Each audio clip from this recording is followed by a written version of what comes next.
Okay.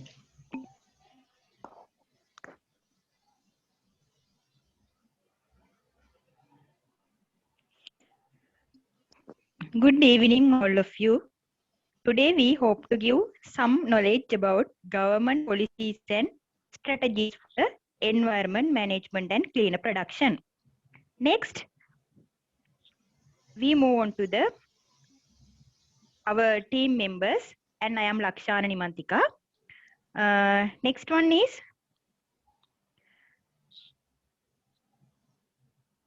regarding what we talk about today. This is our topic, main topics. And next, we move on to the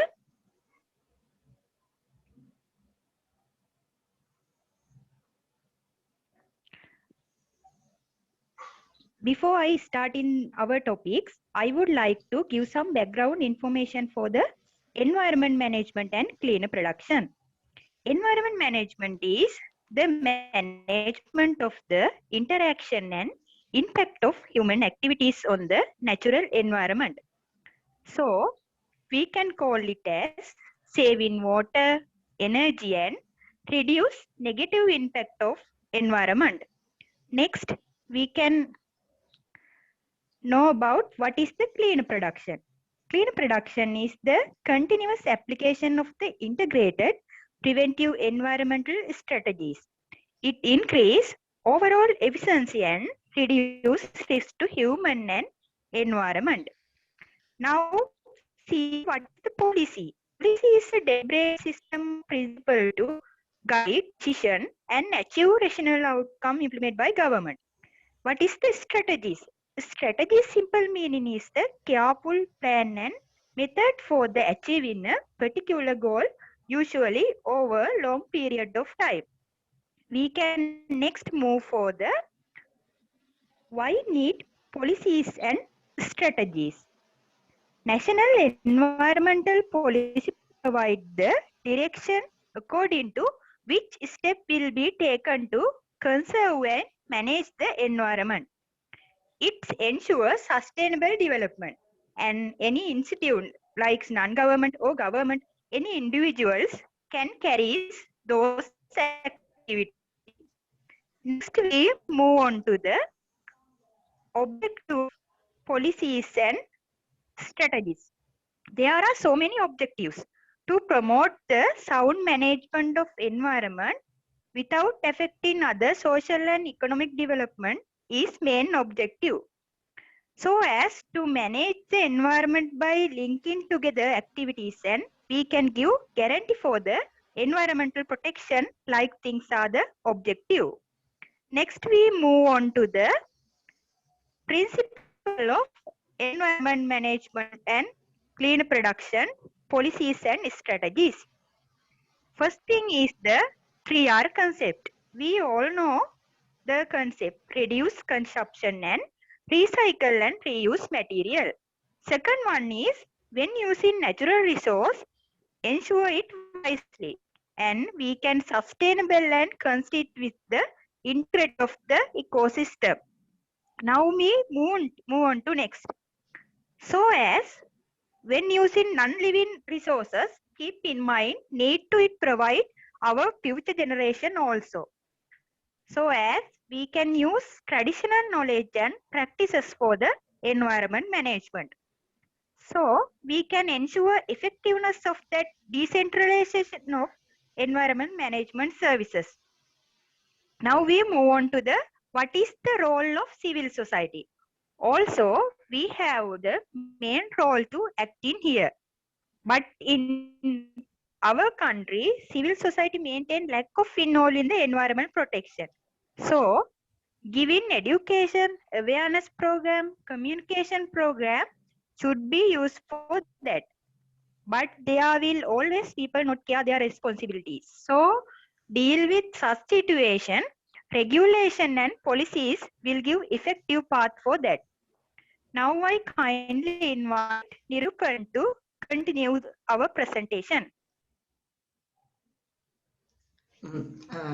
Thank you, Lakshi. Can you hear my voice? Lakshi? Yep. Yeah, okay, thank you. Now I am going to explain about the outcomes to be achieved through the environmental management policy. The National Environmental Policy provides the direction and the framework for managing and caring for the environment. The implementation of the policy has to recognize the impact of human activity on the natural resources individually and on the environment as a whole in Sri Lanka at the present time. The application of national environmental policy should focus on achieving the outcomes of land, water, atmosphere, and biological diversity. Now, I'm going to explain about the achievement from land through policy.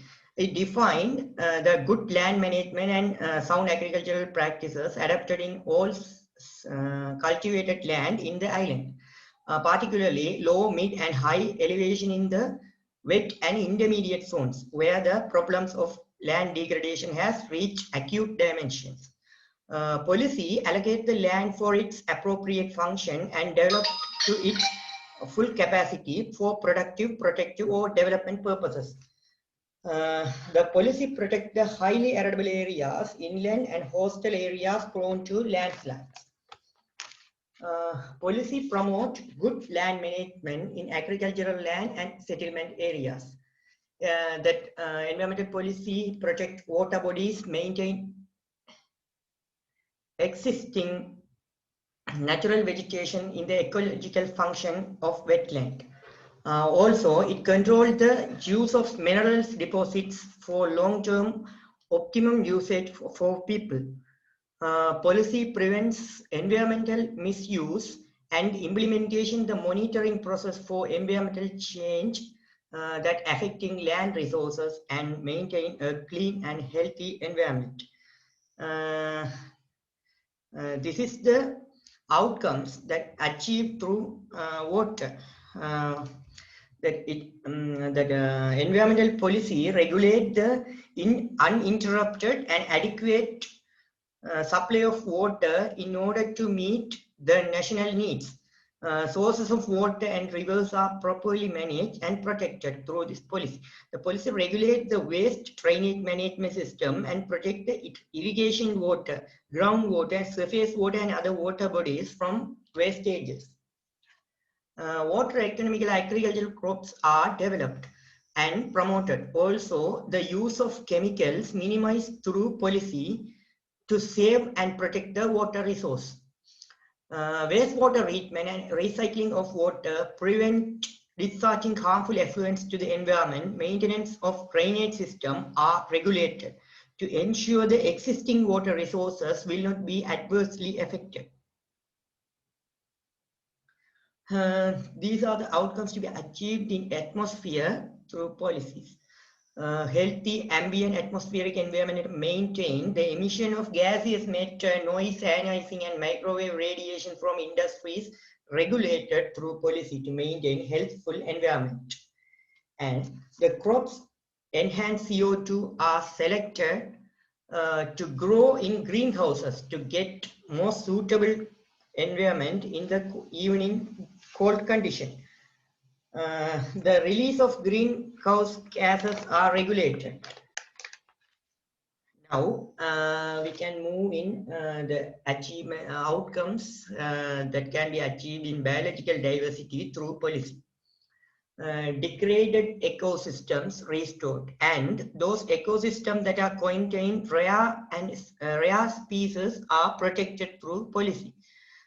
Key coastal and marine ecosystem and all species of fauna and flora that are threatened are protected.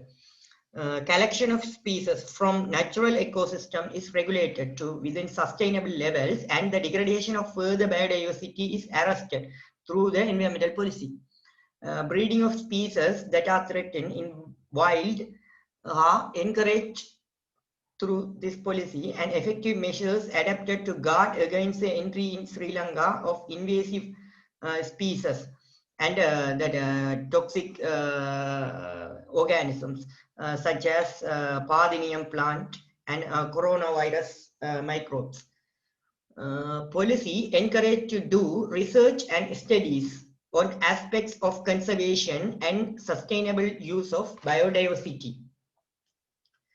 The coming slides are will continue by Ishan. Thank you.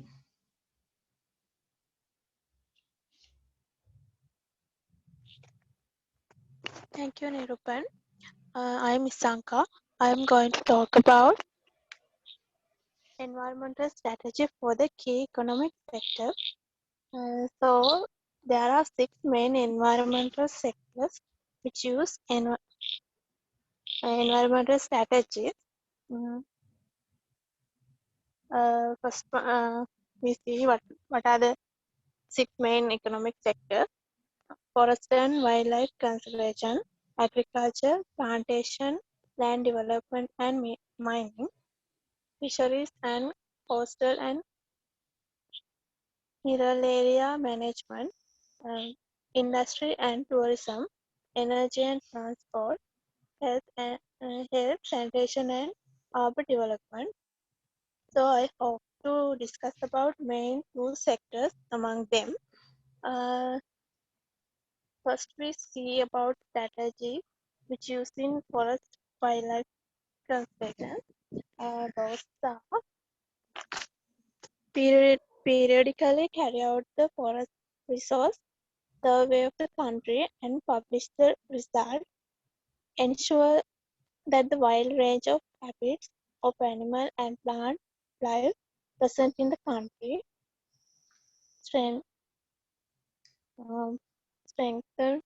the protection of the natural forest, seeking the support of local communication and taking legal action when needed, involve the private sector in promotion forest development activities, and regulate the import and export genetic resource. Next, we see industry and tourism strategies. Those are establish a maintaining mechanism or system for monitoring all industry discharges, develop new standard based on direct discharge load where necessary, and review, provide with common waste treatment plant and soil waste development facilities, adopt control measure to avoid pollution by sewage discharges. So next I invite to Nirupan to talk about health sector. Thank you, Ishanka. Now I'm going to talk about the cleaner production for health sector. Health sector is one of the largest sectors which address preventive, curative, laboratory services and health promotion. The vision of the policy for health sector is the highest environmental quality and living standards in place to ensure healthy nation.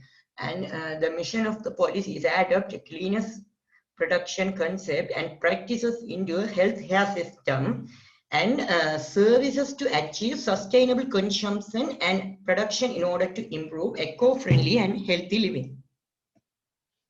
If we look the policy goals, those are to ensure the sustainable socio-economic development in Sri Lanka and ensure highest quality of healthcare for people of Sri Lanka, ensure high quality of human resources and achieve the highest productive through efficient and optimal utilization of resources in an eco-friendly manner. These are the policy objectives of environmental health policy for health sector. The establish efficient consumption patterns for optimum resource management in a framework of healthcare system, and establish environmentally sound waste management practices emphasizing preventive measures in the healthcare system. Also, promote social responsibility and community participation through eco-friendly consumption and production in the health sector. These are the strategies in healthcare system. Secure and sustain political and administrative commitment to establish an effective institutional mechanism at all levels. Also incorporate teaching of CP concepts and principles into circular of schools, training institutes, academic institutions, including postgraduate institutions. Also incorporate CP practices into the INSERV training for all health sector employees. And the strengthen institutional capacity for implementation of CP policies, strategies and action plans. And develop and implement a rewarding system. Also establish evaluation and monitor system in health sector, and create awareness among general public on relationship between health, quality of environment and resource consumption through a social marketing. Supply chain management to improve overall eco efficiency of the system. The coming slides will be continued by Nimantika. Okay, thank you, Nirupan. Now we move on to the how the cleaner production for the agriculture sector. When applying that policies for the agriculture sector, we can increase environment-friendly agro production so as minimize the environment pollution and accurate of land management and soil management. Now next move on to there are so many goals we can achieve. It enhances income of farming by giving quality of farming and ensure food and nutrition security. We can efficient and effective management of natural resources like things we can achieve using this for agriculture sector. Now we move on to the what type of strategies can be used. We can promote integrated water management,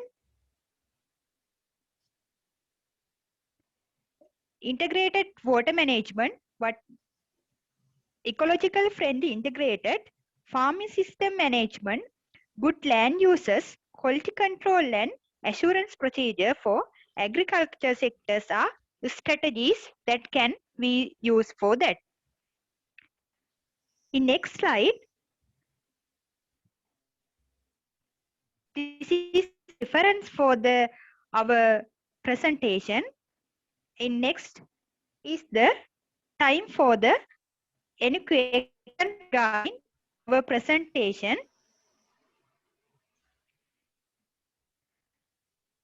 Okay, before wind up our presentation, I would like to share a great saying with you. In next slide, it's about the said by Dalai Lama. It is our collective and individual responsibility to preserve and tend to the world in which we all live. So, take your responsibility for the protect our environment. Okay, thank you. Thank you so much, friends.